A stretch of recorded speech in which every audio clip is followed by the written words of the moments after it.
Alright, so this is a GM Reflections, our presenter reflections video of our Dark Age of Man launch last night with Sam, Brian, and Dell.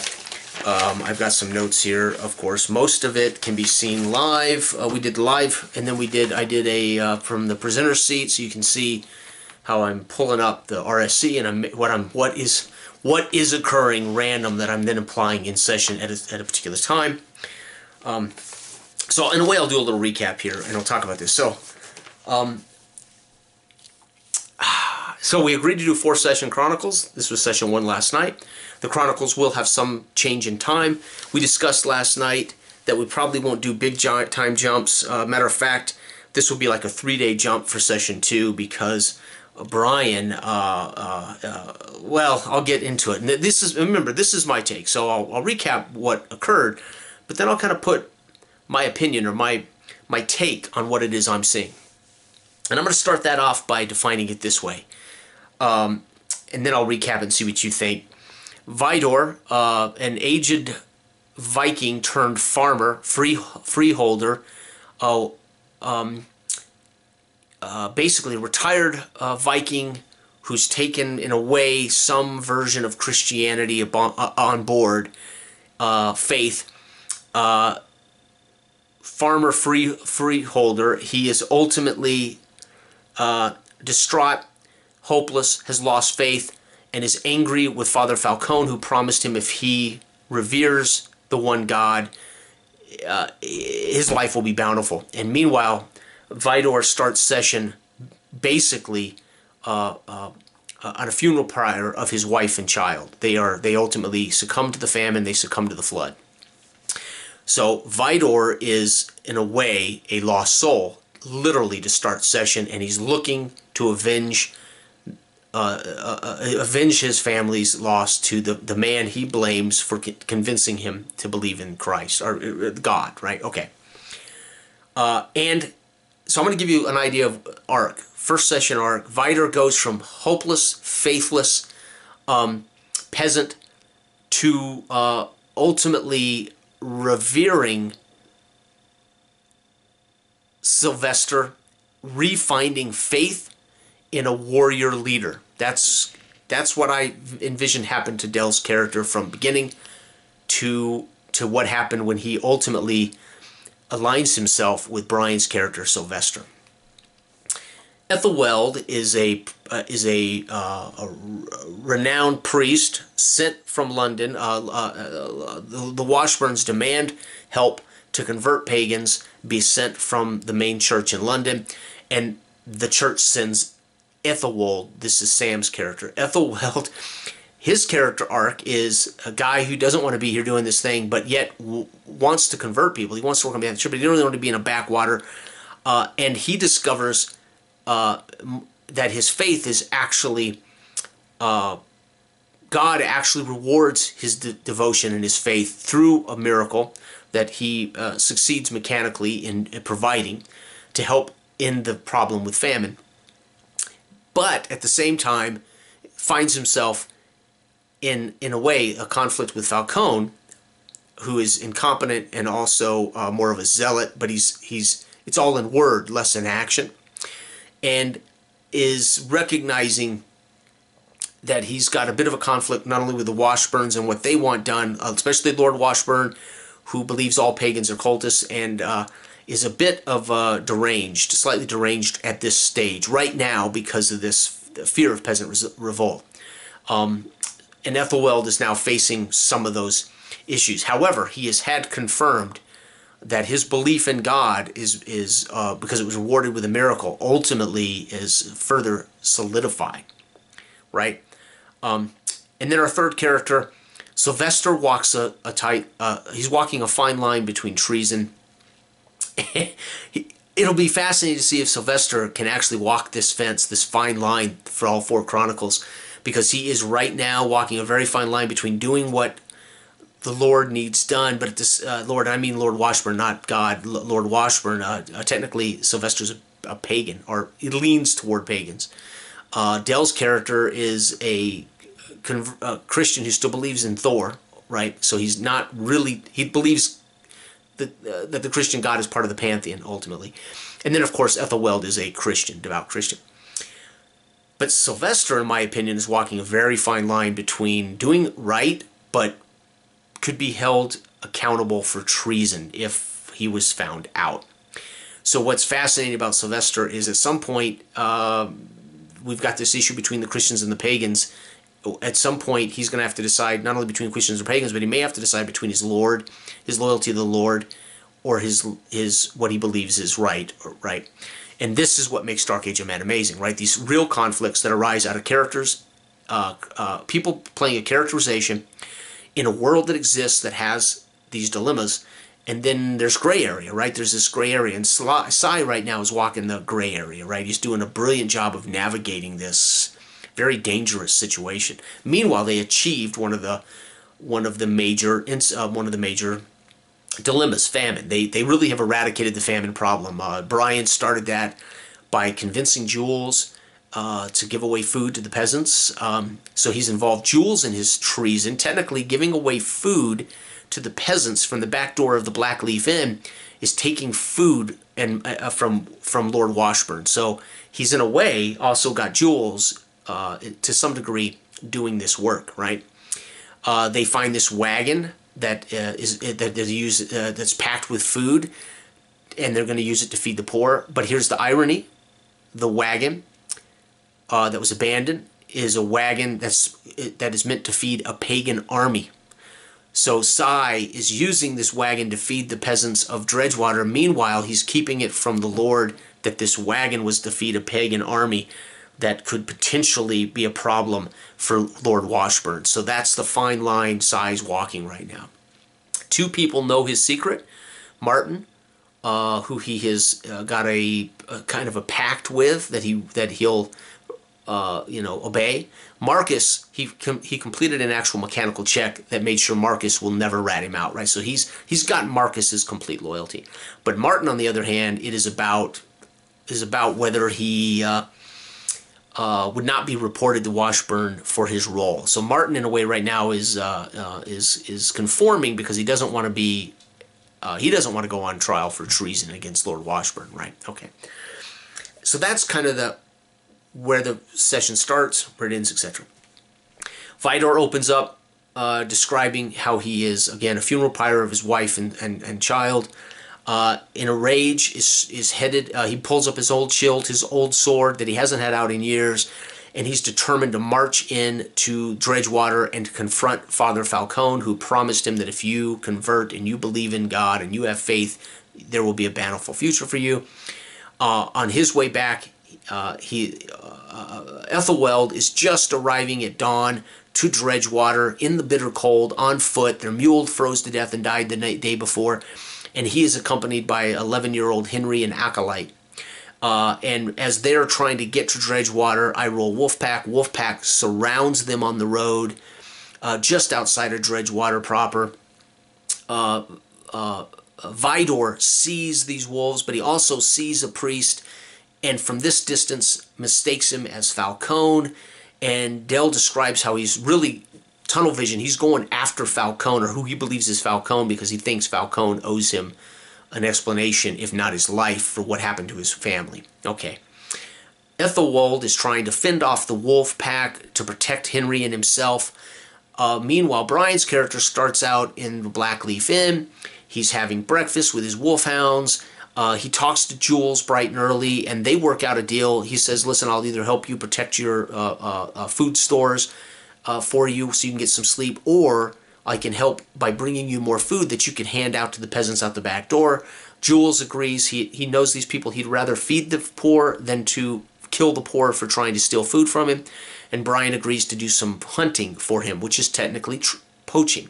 So Brian has talked about, in a way, poaching for him to replace foodstuffs that he gives to the peasants.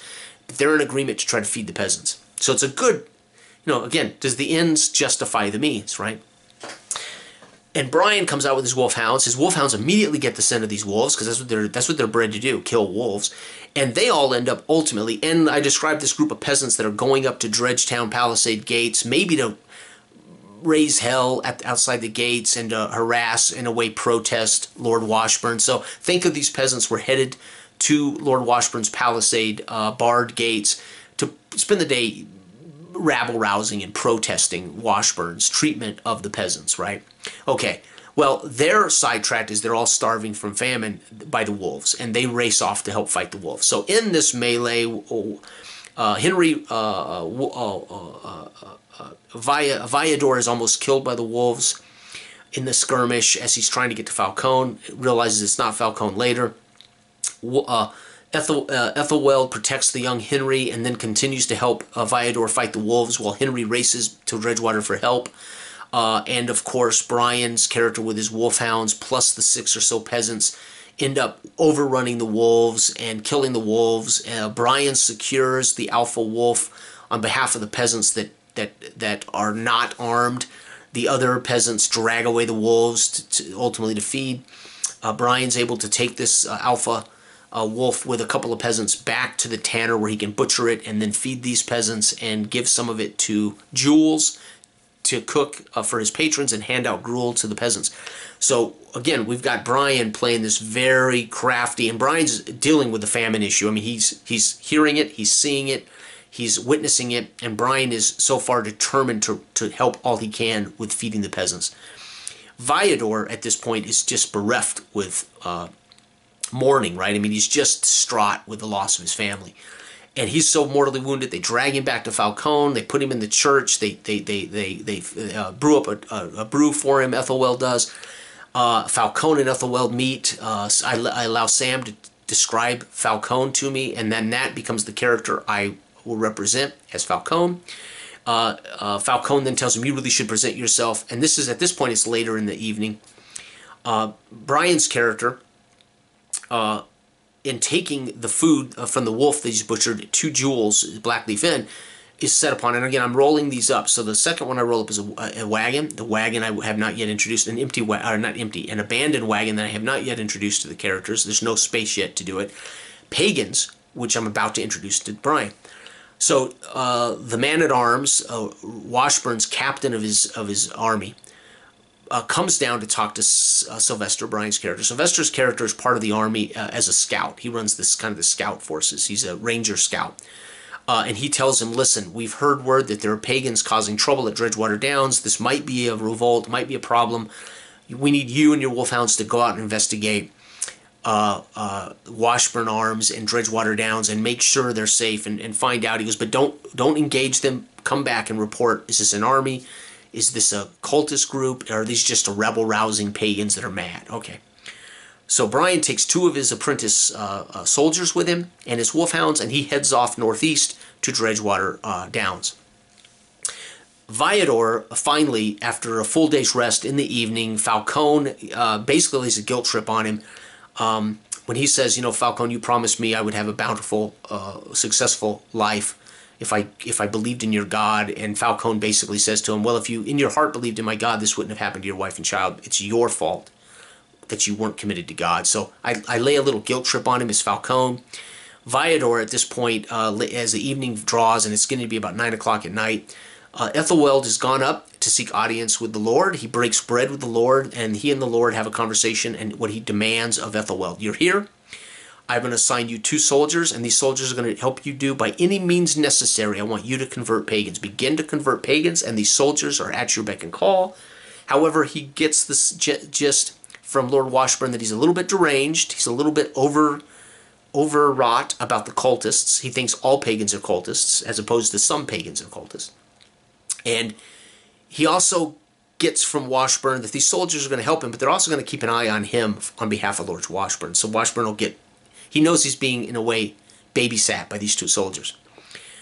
He has not yet met Lady Washburn, who's sent for him, right? Lady Washburn is the devout Christian who really has got an issue here. But he's getting vibes from Lord Washburn that he's a little bit deranged about this anyway. So who knows what Lady Washburn... We haven't met Lady Washburn yet. He fills up all of his pockets with apples and cheese and bread. At about 10 o'clock at night, he heads back down to Dredgewater after dinner with the Lord, and he starts handing out the food, and he falls to his knees in the bitter cold as all these peasants come to him to get what food he has, and he prays that God give him enough to feed all of the people.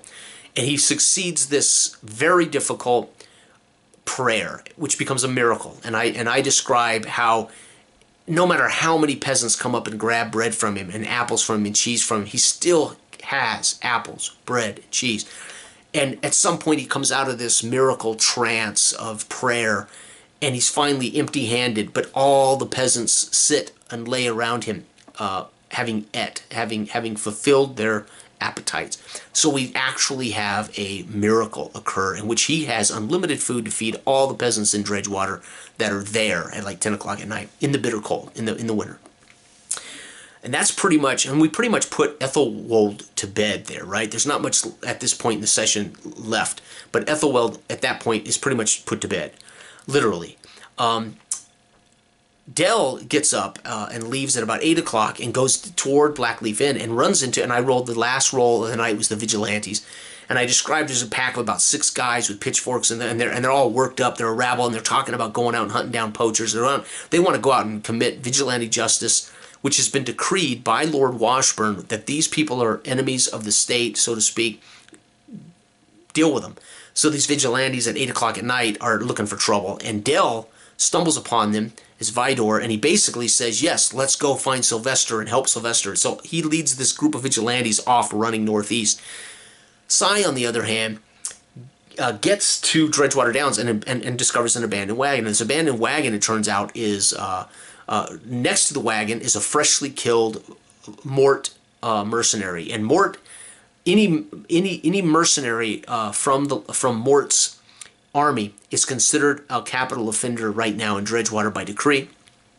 So he's been murdered by obviously vigilantes or peasants or somebody, and that's okay, right? So he looks at that and says, yeah, well, they did their job. The Lord has ordered all Mort mercenaries are enemies of the state.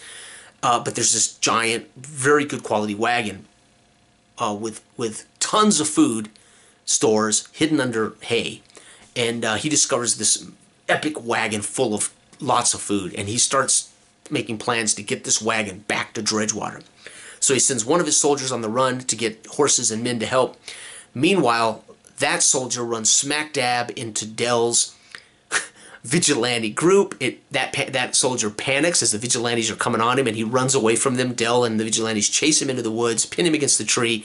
They find out he's this 14-year-old scout and that he's been sent by Sylvester to get horses because they found a wagon full of food. Dell then says, come with our boy, go on and get the horses. I'll go help Sylvester. So Dell turns the vigilantes towards Sylvester to go help Sylvester. Meanwhile, Sylvester is looking for Martin and trying to identify where this pagan rumor came from. He goes into the Dredgewater Arms, which is basically a 3-bedroom inn. It's like a crossroad inn for travelers, and it's totally empty. It's completely abandoned.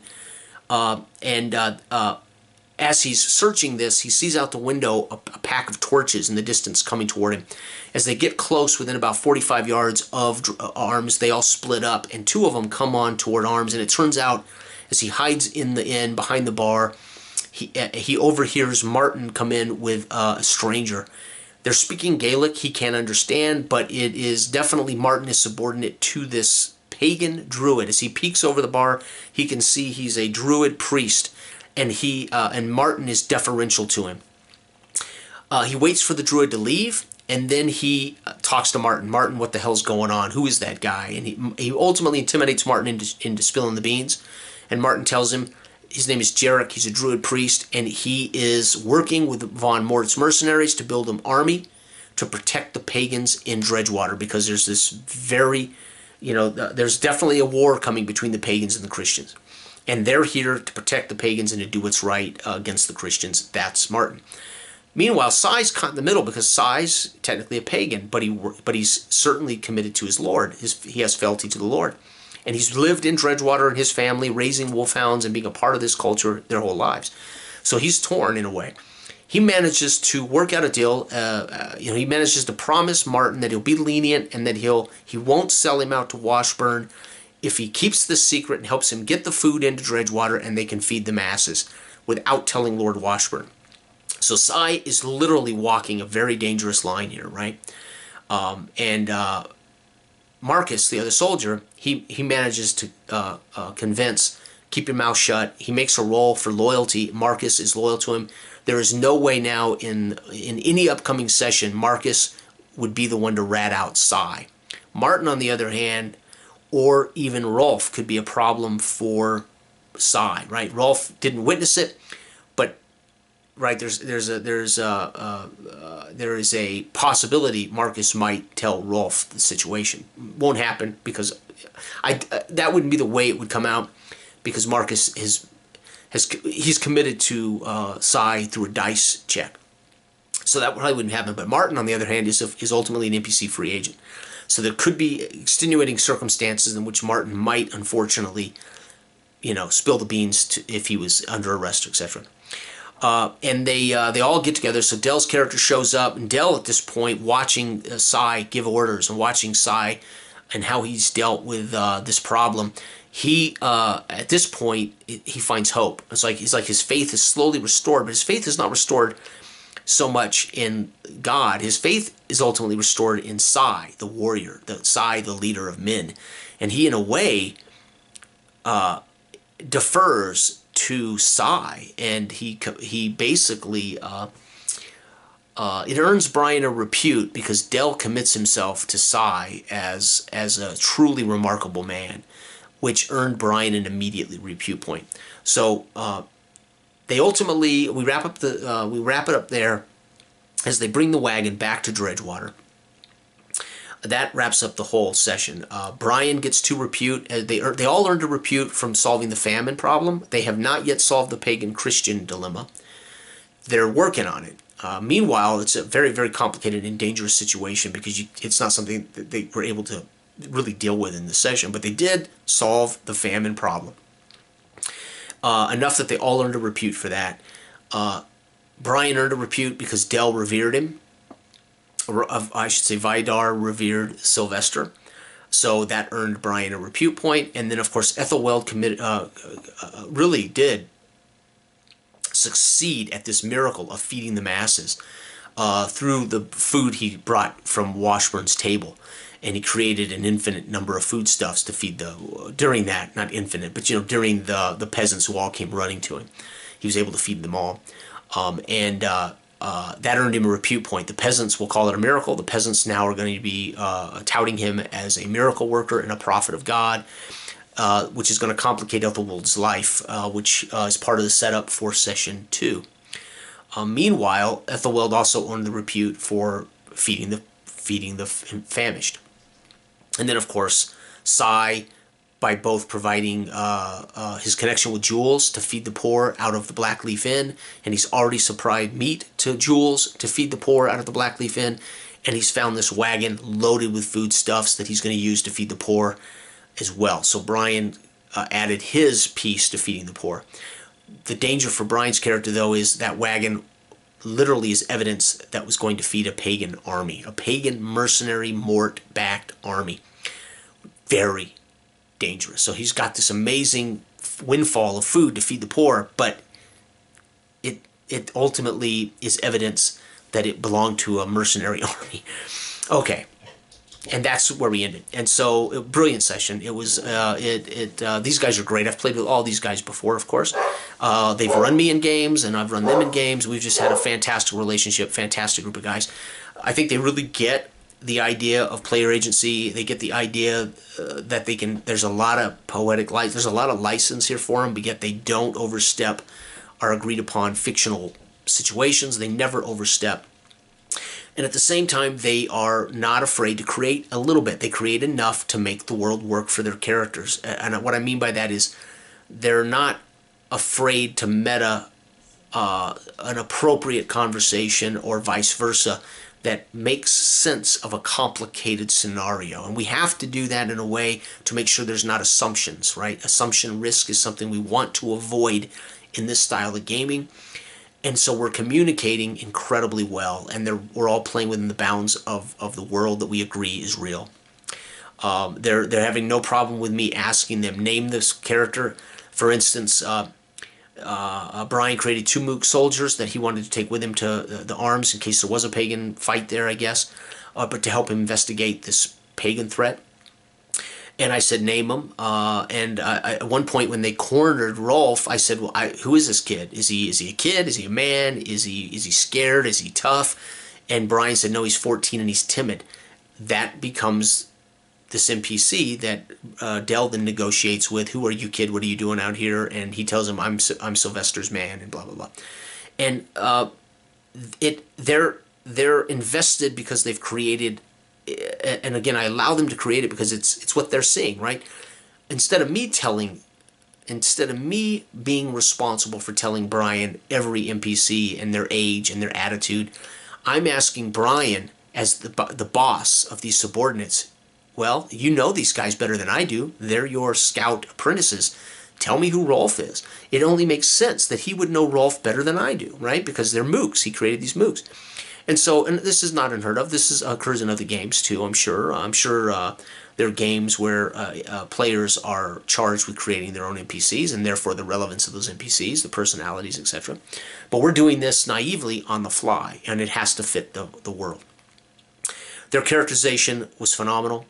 And then, of course, the world we've already got in front of us, and then the roles I'm making and their characterization help me then characterize the NPCs, help me then characterize the world. And it's just this organic, remarkable session that is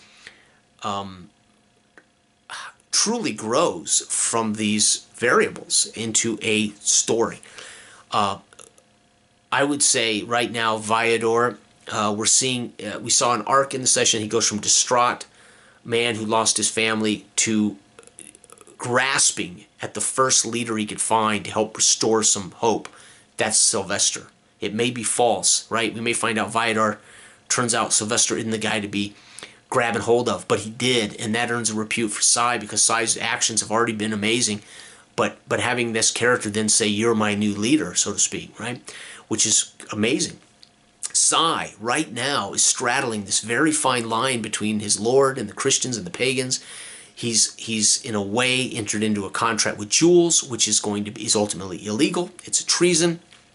He has rescued a wagon from enemies. The Lord, he has not yet told the Lord about. He may or may not tell the Lord, by the way. Brian still has the ability to go to Lord Washburn and express. So that's all on Brian. But he brings the wagon not to the Lord. He brings it to town, and he's feeding the peasants. Right, he's risking that this won't get back to Lord Washburn, right? And then, of course, the question would be, where did this wagon come from? Why didn't you tell me about it? Then the question would be, how will Brian fake ignorance? I just found the wagon. That would be sufficient, unless somehow later Washburn learns that it was the wagon to feed this army that Brian was aware of and did not tell him about. So it's fascinating to see. And I was talking to my wife this morning. Well, Brian, is he going to be the guy that can navigate this like fence, this amazing navigation through all four sessions, kind of avoiding commitment to either side, but getting the job done? It will be amazing to see if Brian's character can be that guy, which is, to me, that's Uhtred in The Last Kingdom. Uhtred had his own motivations, who he was and what he wanted to achieve, but at the same time, he had to appease this Christian king, and he had to fight the Danes, but he had to do both, and he had to somehow be able to communicate and be friendly with the Danes when he had no choice, or when he needed to because he didn't hate Danes, and then he at the same time had to meet these obligations to a Christian king. Uhtred very deftly through The Last Kingdom really does run right down the middle, straddling this remarkable juggling act of personalities and danger zones, right? And right now I see Brian as that guy, the guy that is quite literally caught in no man's land. Can he continue to navigate no man's land successfully? It's going to be amazing to see. And Ethelwald now has a major problem. He is a repute 7. He's been in town less than 24 hours, and he has already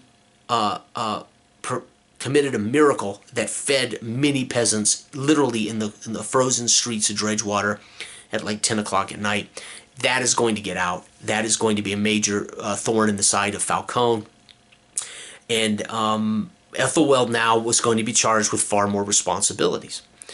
And so set up for that session is Falcone is spreading lies that he's a false prophet and that he's paid these peasants to make up these lies. So he already knows, or I have presented the setup for session 2 that Sam will see, Brian will see. So I've already got the setup done and the inciting incident done, and I've written the RSCs for session 2 already. So this morning I already created session 2's inciting incident, setup, and major minor dilemmas, and I made up the random C chart. I'm ready to play. I literally could have played again this morning. My prep was done in 20 minutes. Everything that goes into that prep has to come out of the context of the results of the first session. So much of what is now in that prep and on that chart come directly from the actions and the events of the first session. Okay, so it keeps everything in context of what's happening. There's going to be a 3-day span between the session 1 and session 2. It's only 3 days will pass. The setup is Washburn is ordered all the Peen's, the cultist Peen's accomplices be caught, and he's ordered Peen's execution at midday. The inciting incident is midday, and Peen is being drawn and quartered at midday in front of all the peasants who are ultimately going to witness this and cheer on this this execution of the cultist Peen. Meanwhile, the setup is Ethelwald has been accused of Falcone of behind these lies and being a false prophet, while he is ultimately being charged by Lady Washburn to escort the 2 girls to the Covenant in Howardtown, leaving Dredgewater in the hands of Falcone.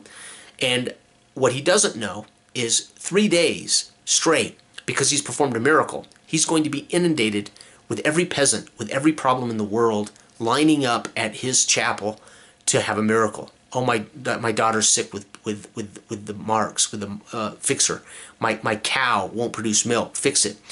So he will start session 2 fatigued, as he will have been up for like 36 hours or 3 days straight, as peasants are lined up to have him pray on them for a miracle.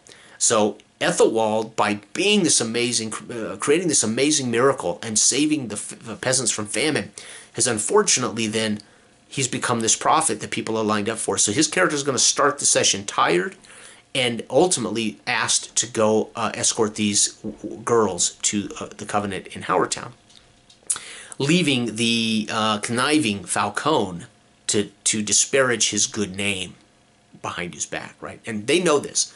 This is the setup. They get this. So that's how that'll start. And of course, Vidar, I don't know where Vidar and Brian will be, but we know Ethelwald is definitely dealing with responsibilities, right? Remember, the responsibilities for Brian character are ultimately daily, right? It's he is a scout for Washburn's army, and he trains young scouts at the barracks and lives at the barracks, etc., with his hounds. He's a hunter. He's a dog breeder. So we kind of know what Brian's character, where he could find himself on in any moment of any day. Vidar is going to be interesting. Where is Vidar in now? In a way, he's revering Sai as he's putting a lot of his faith in his recovery from his distraught mourning of his loss of his family in Sai. So where will Vidar find himself? A trusted ally and right-hand man of Sai, or what, right? We also learned Jules is a pagan. We learned Martin's a pagan.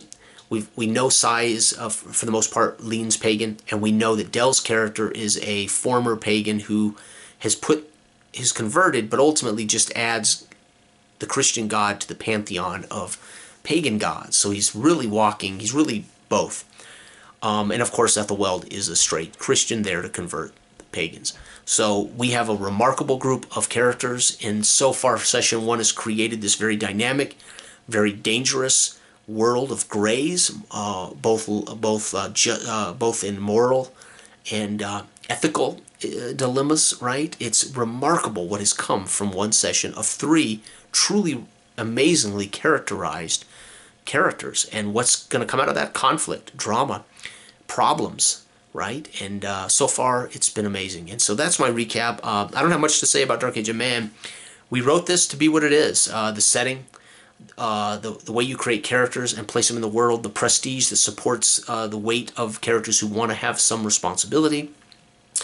How we provide tools for the GM to make sessions that allow for a naive narrator seat for the GM to be the presenter and to share the world with the players. I think we've achieved all those things. So Dark Age of Man, the question not is our game, does it work? And our question is not does the philosophy work? And not is the game